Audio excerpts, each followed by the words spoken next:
हाँ जी, अस्सलाम वालेकुम। कैसे हैं आप सब? उम्मीद है आप सब खैरियत से होंगे। मेरा नाम मोहम्मद बुरहान खालिद है। मैं आपको अपने चैनल केमिकल मेंटोर से खुशामदीद कहता हूँ।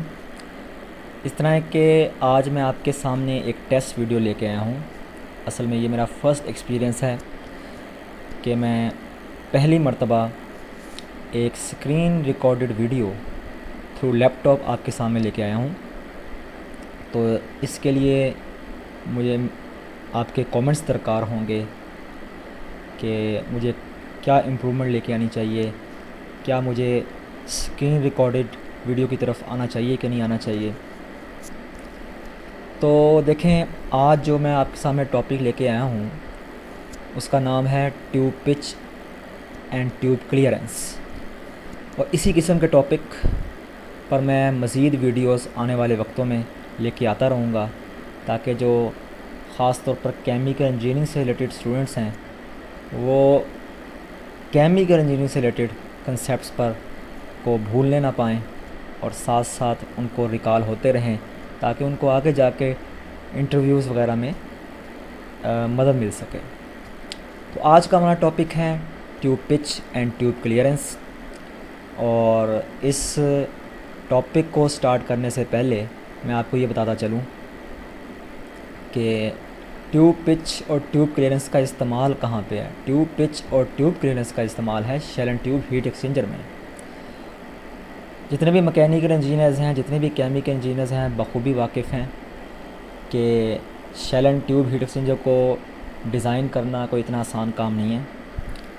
हम केमिकल इंजीनियर्स 14 स्टेप्स में इसको डिज़ाइन करते हैं। बहुत ही मुश्किल काम है इसको डिज़ाइन करना, और इसमें जो है बहुत सारी चीज़ें इन्वॉल्व होती हैं। मगर मैं आज एक शॉर्ट टॉपिक लेके आया हूँ। इसी किस्म के शॉर्ट टॉपिक्स मैं आगे भी लेके आता रहूँगा, जो कि ज़्यादा से ज़्यादा 5, 6 या 7 मिनट के जो हैं टॉपिक्स होंगे, ताकि हमारे कंसेप्ट्स रिकॉल होते रहें। तो shell and tube heat exchanger इस्तेमाल कहाँ होता है, एक आम बंदा इसको क्या समझे। एक आम बंदा तो यही समझेगा। इससे हमें समझाना चाहिए कि shell and tube heat exchanger कहाँ इस्तेमाल होता है, जहाँ पे हमने दो फ्लूइड्स के दरमियान हीट को एक्सचेंज करना हो। एक फ्लूइड हमारा ट्यूब में से पास कर रहा होता है, ये आपको ट्यूब नज़र आ रही हैं, ठीक है। और इसके अलावा एक फ्लूइड हमारा शेल में से जो है पास कर रहा होता है। तो शेल एंड ट्यूब में जो फ्लूइड्स होते हैं उनके दरमियान जो हीट एक्सचेंज होती है, हीट एक्सचेंज को करने के लिए, ठीक है, हीट को एक्सचेंज करने के लिए क्या इस्तेमाल होते हैं, shell and tube heat exchanger इस्तेमाल होते हैं। अच्छा, shell and tube heat exchanger कहाँ इस्तेमाल होते हैं? ये प्रोसेस इंडस्ट्री में, केमिकल इंडस्ट्री में इसका बहुत ज़्यादा इस्तेमाल है। पेट्रोलियम रिफाइनिंग में बहुत ज़्यादा इसका इस्तेमाल है। और इसके अलावा ये वहाँ पे इनका एप्लीकेशन है जहाँ पर हाई प्रेशर फ्लूइड जो हैं फ़्लो कर रहे होते हैं और उनकी हमने हीट एक्सचेंज करवानी होती है। दो फ्लूइड्स के दरमियान हमने हीट को एक्सचेंज करना होता है। तो आइए अब हम चलते हैं अपने मेन टॉपिक की तरफ, लेकिन उससे पहले मैं आपको एक डायग्राम दिखा देता हूँ। ये देखें, ये हमारे पास डायग्राम, ये आपको नज़र आ रहा है, ये ट्यूब्स हैं, ठीक है। ये हीट एक्सचेंजर्स की क्या हैं, ट्यूब्स हैं, ठीक है।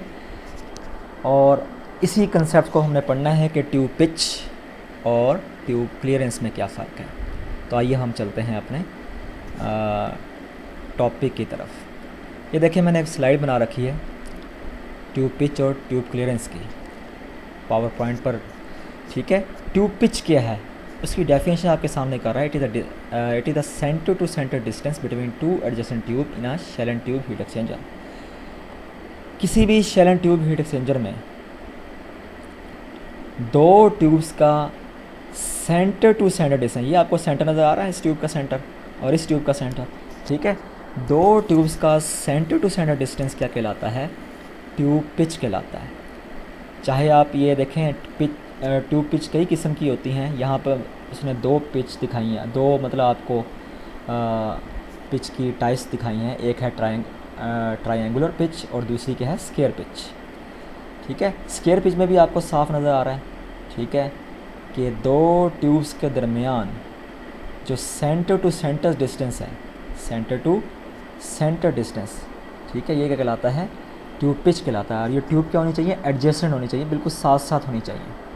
ठीक है, और इसके अलावा इसमें वो कहता है कि जी ट्यूब पिच जो होनी चाहिए, ये जो डिस्टेंस होना चाहिए, ये डायामीटर के मुकाबले में 1.5 से लेकर 1.50 गुना ज़्यादा होना चाहिए। मतलब ये वाला डिस्टेंस जो है ना, ये जो आपको डिस्टेंस नज़र आ रहा है, यहाँ से लेकर यहाँ तक का, या फिर यहाँ से लेकर यहाँ तक का सेंटर टू सेंटर डिस्टेंस आपको नज़र आ रहा है, ये ट्यूब डायामीटर से जो है 1.25 या फिर 1.50 गुना जो है ज़्यादा हो सकता है। हम चलते हैं ट्यूब क्लियरेंस की तरफ। ये ट्यूब क्लियरेंस है, it is wall to wall distance between the two adjacent tube. ठीक है, in a shell and tube heat exchanger.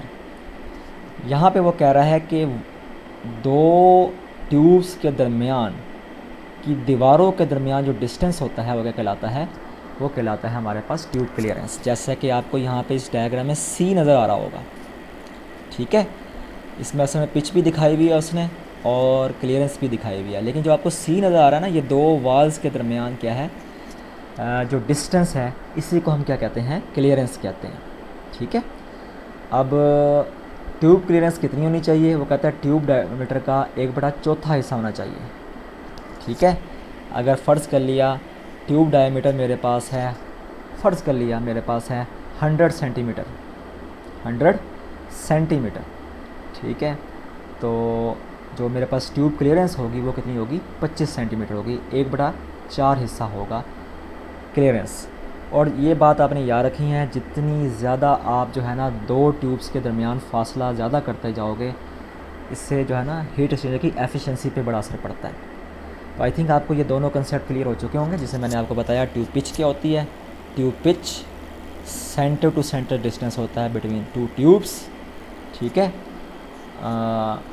और जो ट्यूब क्लियरेंस होती है वो क्या होती है, it is the wall to wall distance. दो दीवारों के दरमियान, ट्यूब्स की दीवारों के दरमियान जो फासला होता है वह क्या कहलाता है, ये कहलाता है क्लियरेंस। ठीक है, तो आई थिंक ये टॉपिक आपको क्लियर हो चुका होगा। तो मुझे ज़रूर आगाह कीजिएगा कि मुझे कैमरा के लिहाज से या स्क्रीन रिकॉर्डिंग के लिहाज से मज़ीद क्या इम्प्रूवमेंट लेके आनी चाहिए। तो बहुत बहुत शुक्रिया आपका। अल्लाह आपका हामी और नासिर हो।